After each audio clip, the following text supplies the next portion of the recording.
It was just a portrait of a mother and her daughters. But look more closely at their hands. Dr. James Mitchell had spent 15 years studying photographic archives at the New York Historical Society, but he had never seen anything quite like this.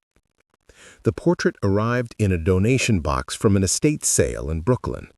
Dozens of glass plate negatives wrapped in yellowed newspaper from 1923. Most showed typical late 19th century scenes: stern-faced merchants, wedding parties, children in Sunday clothes. But one image stopped him cold. 3 women stared back through time. A mother, perhaps 40 years old, sat centered in an ornate wooden chair. Her daughters, who appeared to be in their late teens or early 20s, stood on either side. All 3 were African American, dressed in their finest clothes, high-collared dresses with intricate lacework, their hair styled with obvious care. The formal studio backdrop showed a painted garden scene, common for the era. What struck James wasn't the composition or the subject's dignified expressions. It was their hands. The mother's hands rested in her lap, fingers interlaced in an unusual pattern. Her right thumb crossed over her left, with her index finger and middle finger extended while the others curled inward. The daughters each placed one hand on their mother's shoulders, their fingers arranged in similar, deliberate configurations. James had examined thousands of Victorian-era portraits. Subjects typically kept their hands still, folded naturally, or resting on props. Photographers of that period demanded absolute stillness during the long exposure times. Every detail was intentional. These hand positions looked too specific, too purposeful to be coincidental. He lifted the magnifying glass, studying the negative more carefully. In the bottom right corner, barely visible, someone had etched tiny numbers into the glass: NY 892247. James couldn't shake the image from his mind. That evening, he returned to his apartment in the Upper West Side and spread his research materials across the dining room table. He had photographed the glass negative with a high-resolution camera, and now the portrait filled his laptop screen in startling clarity. The detail was remarkable for 1892. He could see the texture of the fabric, the small brooch pinned to the mother's collar, even the subtle differences in the daughter's features. But it was the hands that held his attention. He zoomed in until each finger filled the frame. The positioning was unmistakable. This wasn't random. The mother's right thumb crossed deliberately over her left, a gesture that required conscious effort to maintain during the exposure. Her extended fingers created a specific shape. The daughter's hands on her shoulders mirrored variations of the same theme: fingers bent at precise angles, thumbs positioned with clear intention. James had studied Civil War photography, Reconstruction-era documentation, and early 20th century social reform movements. He knew that activists and underground networks often used visual signals, specific poses, objects placed in photographs. Even the way people stood could convey hidden messages to those who knew how to read them. He opened his database of abolitionist and post-emancipation activist networks. The Underground Railroad had used quilts, songs, and symbols. But this was 1892, almost 30 years after the Emancipation Proclamation, 15 years after Reconstruction ended. What networks still needed secret codes? His phone buzzed. His colleague, Dr. Sarah Chen, a specialist in African American history, responded to his earlier text. "What did you find?" James typed back, "Something that might rewrite what we know about post-Reconstruction activism in New York. Bring your sources on property rights and documentation struggles." Sarah arrived at the Historical Society at 9 a.m. sharp, carrying a worn leather satchel filled with research materials. James had the portrait projected on the wall of the research room, larger than life. The three women gazed down at them with quiet dignity. "Look at their hands," James said, pointing with a laser pointer. Sarah approached the projection, her eyes narrowing. She set down her bag and pulled out a thick folder. After Reconstruction collapsed in 1877, African American families in the North faced a different kind of battle, not slavery, but systematic exclusion. Property rights, inheritance, even proof of identity became weapons used against them. New York wasn't the progressive haven people imagined. Black families struggled to maintain property ownership, establish businesses, prove legal marriages. Many had fled the South with nothing but their word. No birth certificates, no marriage licenses, no documentation.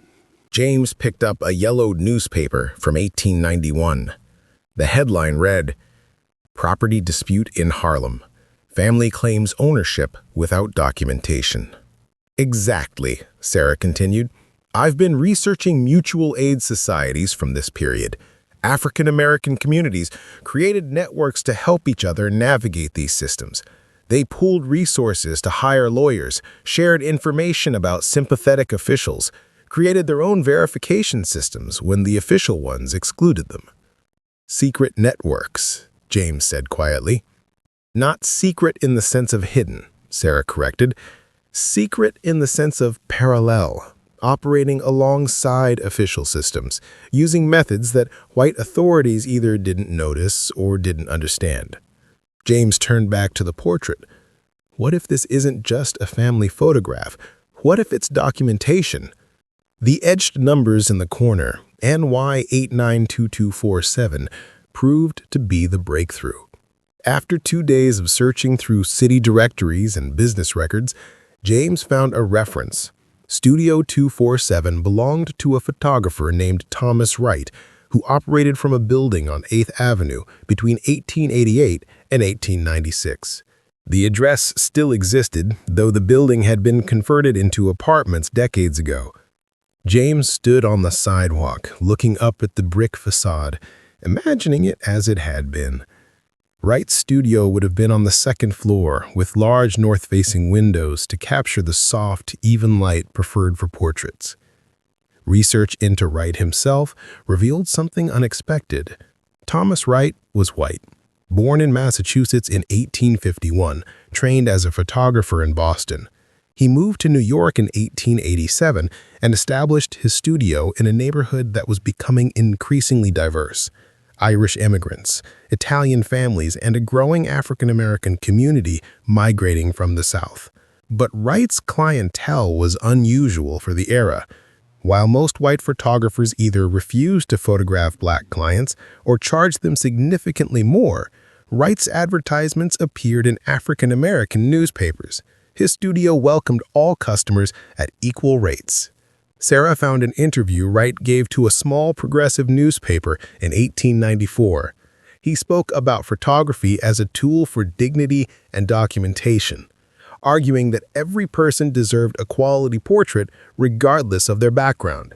Between the lines, James sensed something more, a quiet activism, a deliberate choice to serve a community that others excluded. "He was an ally," Sarah said, reading over James' shoulder. "And if these hand positions are codes, he would have been the one who helped create them, documented them, and distributed them." James contacted Dr. Marcus Thompson, a cryptography historian at Columbia University who specialized in visual communication systems. Marcus arrived at the Historical Society that afternoon, his curiosity piqued by James's cryptic phone call. "Victorian-era codes often seem impossibly complex to us now," Marcus explained, examining the portrait. "But they were usually quite practical for their users. The key is understanding the context, who needed to communicate, what information they needed to convey, and who they needed to hide it from."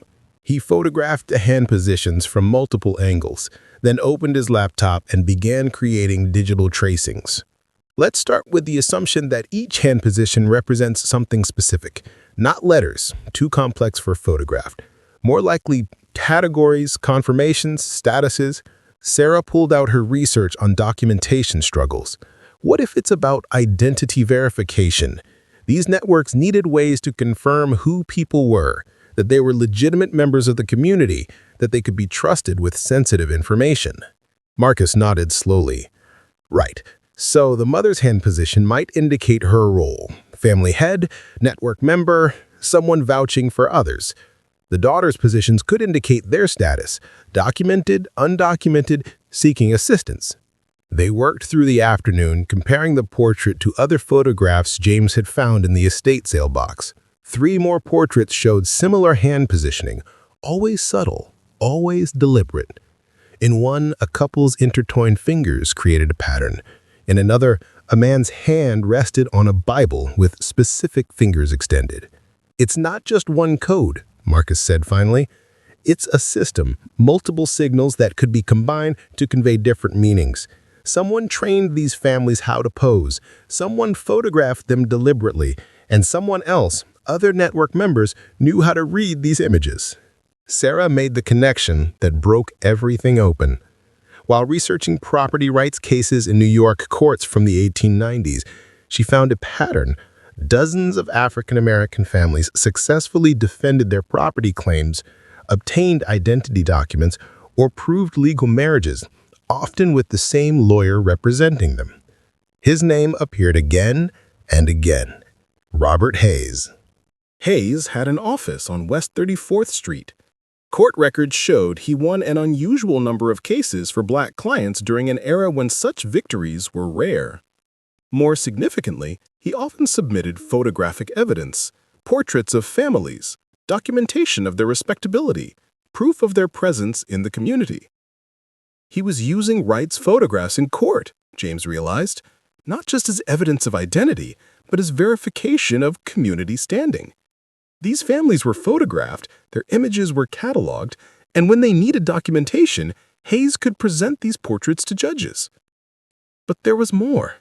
In Hayes's archived case files at the New York Public Library, Sarah found letters, correspondence between Hayes and other activists, teachers, ministers, business owners, discussing verification protocols and community documentation systems.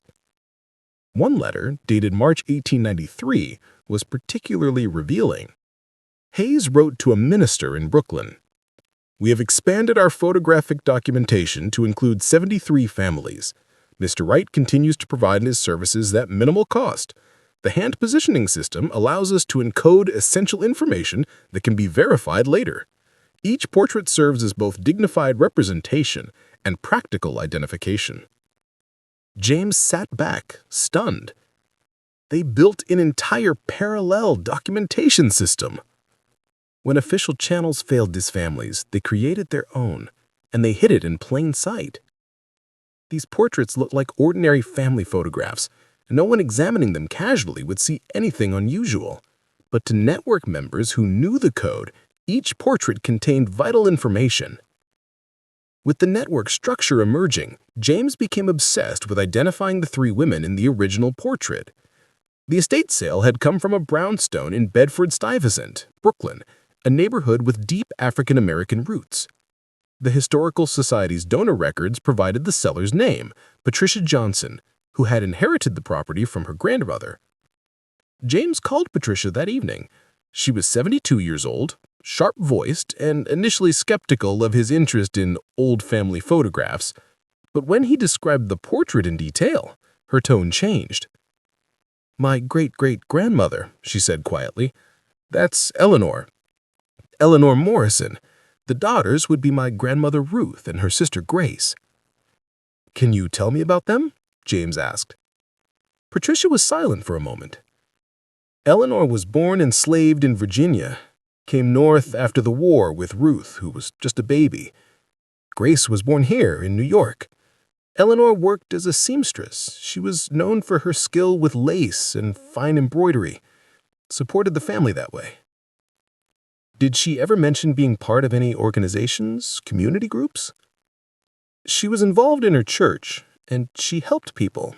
That's what my grandmother always said. Eleanor helped people with paperwork, finding housing, connecting with lawyers. She seemed to know everyone, how to navigate every system." James's pulse quickened. Patricia, I think your great-great-grandmother was part of something significant, a network that helped African American families document their identities and protect their rights after Reconstruction. Patricia was quiet again. When she spoke, her voice was thick with emotion. I always knew she was special, but we lost so much history. After she died in 1919, the family scattered. My grandmother rarely talked about those early years. With Patricia's permission, James and Sarah began tracing Elellanar Morrison's connections.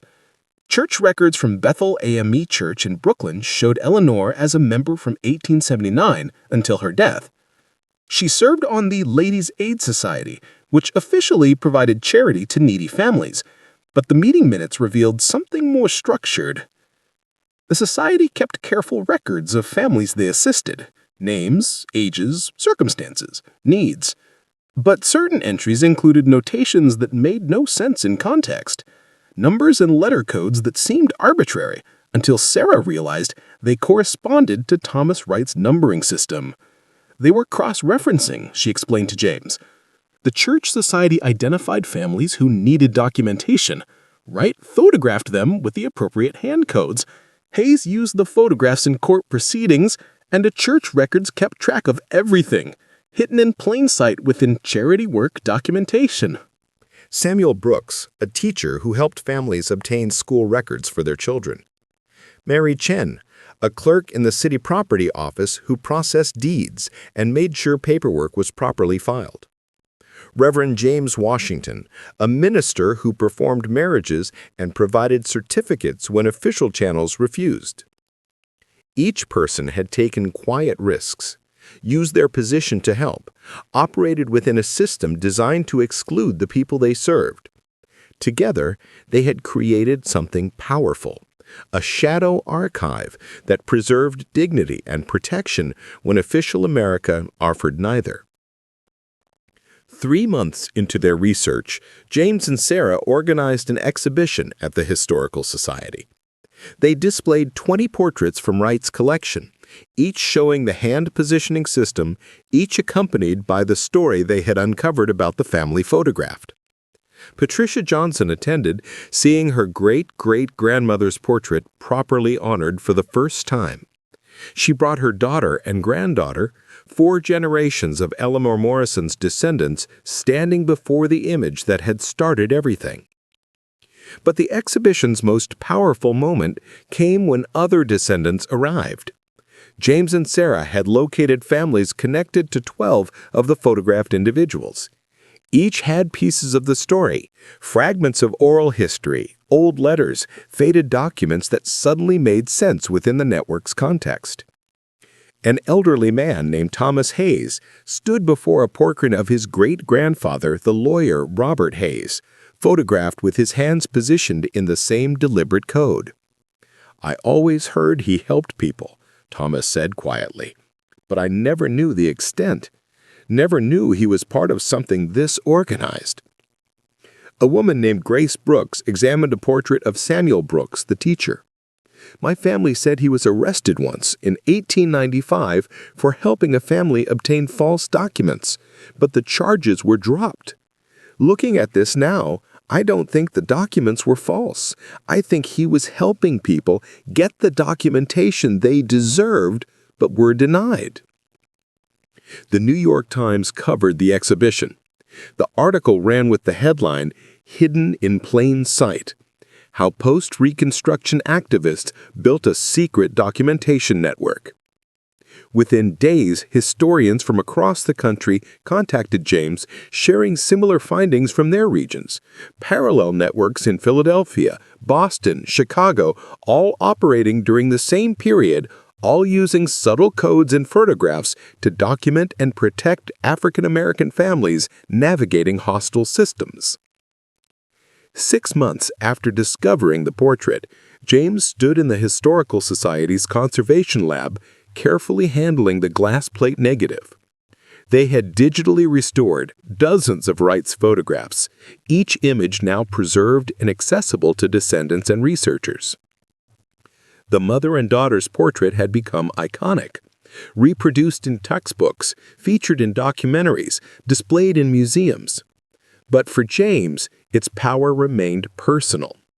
He thought of Elellanar Morrison, born enslaved, who had built a life of dignity and purpose in New York, who had helped countless families navigate a system designed to exclude them, and who had posed for this photograph with her daughters, their hands carefully positioned in a code that would preserve their place in history. Patricia Johnson had donated Eleanor's personal papers to the Historical Society. Letters, a diary, business records from her seamstress work. In the diary, Eleanor wrote about the photograph. Had our portrait made today. Mr. Wright is a kind man, understands what we're building. The girls were nervous, but I told them, this picture will matter. Someday people will see what we did here. She had been right. The photograph had mattered. It had preserved not just their images, but evidence of their resistance, their ingenuity, their refusal to be erased. Sarah had traced 63 families through the network, documenting how they had obtained property deeds, legal marriages, business licenses, and school records. Fundamental rights that should have been automatic, but required elaborate workarounds to achieve. The network had operated from approximately 1888 to 1897, helping hundreds of families before gradually dissolving as some activists died, others moved, and new systems emerged. Robert Hayes had continued practicing law until 1910. Elellanar Morrison had lived to see her daughters married and established, her work continued by others. The network hadn't solved systemic injustice, but it had provided practical help to people who needed it desperately. James met with descendants now, collecting oral histories, connecting families who shared this hidden heritage. The portrait had become more than historical evidence. It was a bridge between generations, proof that their ancestors had been resourceful, connected, and determined to create justice when official America denied it.